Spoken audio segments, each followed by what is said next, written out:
So let's get to Meghan Markle. And apparently she has embarked on a little bit of revisionism recently, which may not quite line up with some things that she has said previously. So what's been unearthed?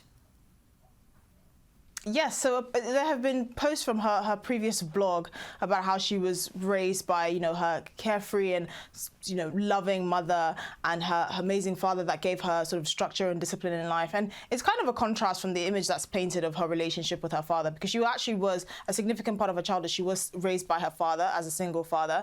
And even though their relationship has broken down significantly since then, it does give the impression that they actually had a very good relationship growing up. And that's kind of not the impression that's been painted with, the whole debacle with the Daily Mail and her letter to her father trying to tug at the heartstrings and, all the things that have been revealed since she became a working royal and then left the royal family. And it really does go to show that the internet can be your best friend and your worst enemy. Yeah, it really can, can't it? And I think these examples, they may not be major in themselves, but do you think they just reinforce people's broader opinions about Meghan?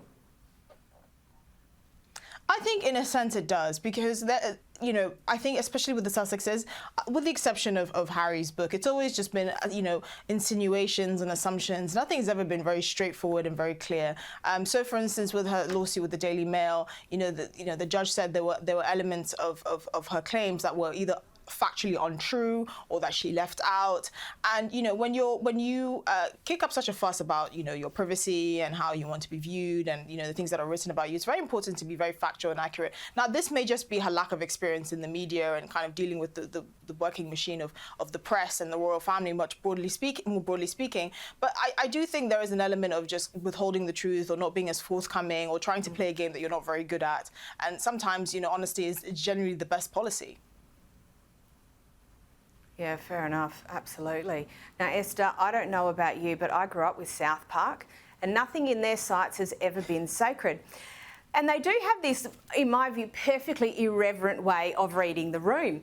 This week, they've taken a swipe at Harry and Meghan and it's gone viral. We want privacy! We want privacy! Thanks for having us on the show. It's so awesome to be here. It's great.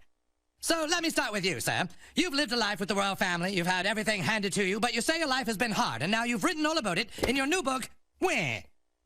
Yes, that's right, friend. You see, my wife and I... Oh, totally, you should write a book because your family's, stupid, and then so are, journalists. So you hate journalists? That's right. And now you wrote a book that reports on the lives of the royal family. Right. So you're a journalist.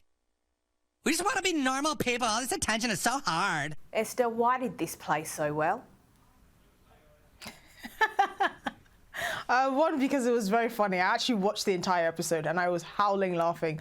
I thought it was brilliant. I mean, I think it really encapsulates how many Americans are feeling. The episode was very clever in the sense that they call them the Canadian royal family, which is technically true. But it really was kind of a play on modern times. I think one of the reasons why it really resonated is because it was so cutthroat and brutally honest. The Sussexes made it very clear that one of the reasons why they were leaving the royal family was in pursuit of their own privacy. And in the years since, they've done everything to prove the opposite. They can't seem to get enough of media attention. I don't think people understand even the Harry's book that's been released is part of a multi-book deal, right?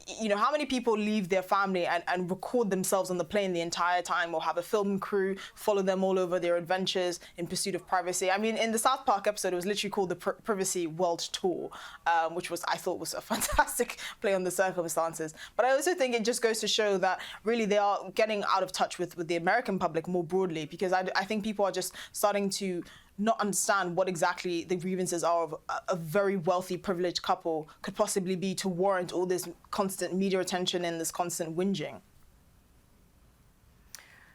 Yeah, absolutely. And this isn't the first time that South Park has had a crack. They also had a crack at the royal wedding. Indian prince now dipping his arms into the pudding, as is tradition. Princess will, of course, scrape the pudding off the princess's arms, thus symbolizing their union. What a glorious day for our country and indeed the world. And now, of course, wait a minute. What's this? Oh, something is going terribly wrong. The abbey is shaking violently as explosions abound. The top of the abbey is collapsing. The prince and the princess look on in horror. This is not the tradition. This is not tradition at all. Bright beam of light shooting through the hole in the ceiling. Prince is now in some kind of isometric cube. This is certainly breaking with tradition now. That also made me laugh. I just thought that that was so exceptionally funny.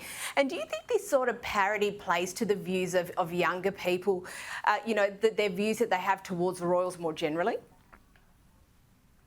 I think absolutely. I think it's meme culture. It's a reflection of what people are actually feeling. I often say that South Park are equal opportunity haters, so no one is safe. I don't think this was unique to the Sussexes, but I do find it amusing how well they encapsulated most people's feelings around the Sussexes, whether you're for them, you're against them, whether you're sympathetic to their plight or not. I think at some point everyone can realize that all this oversharing and all this constant, you know, complaining, it really does become grating when most people are in a cost of living crisis and you have this couple that are living on a mansion in Montecito with a bunch of chicken coops.